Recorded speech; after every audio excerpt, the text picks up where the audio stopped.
Pernah nggak sih kamu ngerasa udah kerja dari pagi sampai malam, ikutin semua aturan, tapi hidup rasanya kayak jalan di tempat?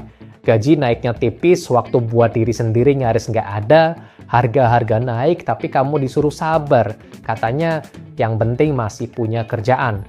Tapi di dalam hati kamu mulai mikir, masa sih hidupku cuma begini? Apa ada cara lain buat jalanin hidup ini? Tenang, kamu nggak sendiri. Aku pun pernah ngerasain hal yang sama. Dan dari situlah aku mulai kenal dengan satu dunia yang ngubah cara pandangku soal kerja. Gig economy. Tonton video ini sampai habis, siapa tahu ini adalah perspektif baru yang selama ini kamu cari. Oke, sekarang kita bahas kenapa sih gig economy penting banget buat lo pahami. Kenapa ini bukan sekedar tren, tapi bisa jadi pembeda antara lo yang stuck dan lo yang bisa loncat ke level hidup yang lebih tinggi. Pertama, kita mulai dari realita. Dunia kerja udah berubah dan perubahan ini gak akan balik kayak dulu lagi. Dulu sekolah yang rajin, dapat nilai yang bagus, masuk universitas ternama, dapat kerja tetap, lalu pensiun. Itu peta hidup ideal zaman dulu. Itu cetakan standar. Tapi sekarang tentu berbeda.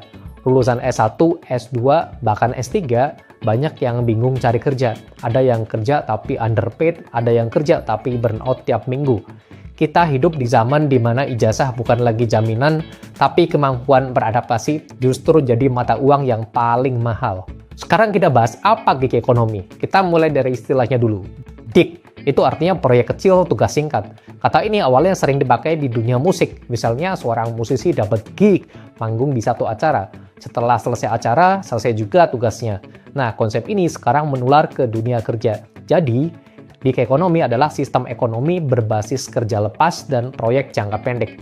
Contohnya banyak banget. Gampangnya gini, lo jago desain, bikin logo buat UKM, selesai dibayar. Lo jago nulis, bikin artikel blog buat klien, selesai dibayar. Lo jago ngajar, jadi tutor online, selesai dibayar.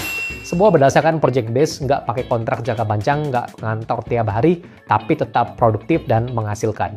Setelah lo paham apa itu gig ekonomi, sekarang kita bahas satu fenomena baru, polyworker. Polyworker itu orang yang punya 3-5 pekerjaan freelance aktif dan tetap enjoy ngejalaninya. Banyak orang nyangka ini cuma side hustle, kerjaan sambilan buat nambah uang jajan. Padahal ini beda. Polyworker bukan orang yang kerja utama terus nyambi-nyambi. Mereka justru membangun ekosistem penghasilan sendiri. 3, 4, bahkan 5 pekerjaan freelance aktif sekaligus. Semua dikerjakan dari rumah, dari HP, dari laptop dengan satu mindset, bebas dan bertanggung jawab. Menurut survei Paycheck 2023, hampir 47% Gen Z di Amerika telah menjalankan pola ini. Bukan karena kepepet, tapi karena mereka ngerti satu sumber penghasilan itu terlalu rapuh. Jadi ini bukan soal sibuk cari cuan, tapi soal kebebasan, kemandirian, dan strategi. Oke, sekarang kita masuk ke bagian paling praktikal. Gimana cara mulainya? Gue bakal kasih 5 langkah simple yang bisa lo coba hari ini juga. Tanpa modal gede, tanpa nunggu ijazah, tanpa banyak alasan. Langkah pertama, mulai dari micro skill. Nggak semua orang harus punya skill gede kayak jadi dokter, pengacara, atau insinyur. Kalau lo belum punya pendidikan formal yang tinggi atau belum tahu mau mulai dari mana, micro skill adalah titik mulai yang paling realistis. Jadi, apa itu micro skill? Micro skill itu keterampilan kecil, spesifik, dan fokus yang bisa lo pelajari dalam waktu singkat dan langsung bisa lo pakai buat kerja atau cari cuan.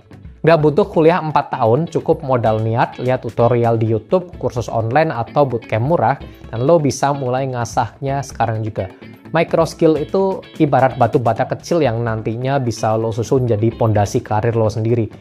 Kalau lo punya 3-4 micro skill yang nyambung, lo udah bisa mulai buka jasa freelance, bantu sisi bisnis kecil, atau tingkatin performa pekerjaan klien lo.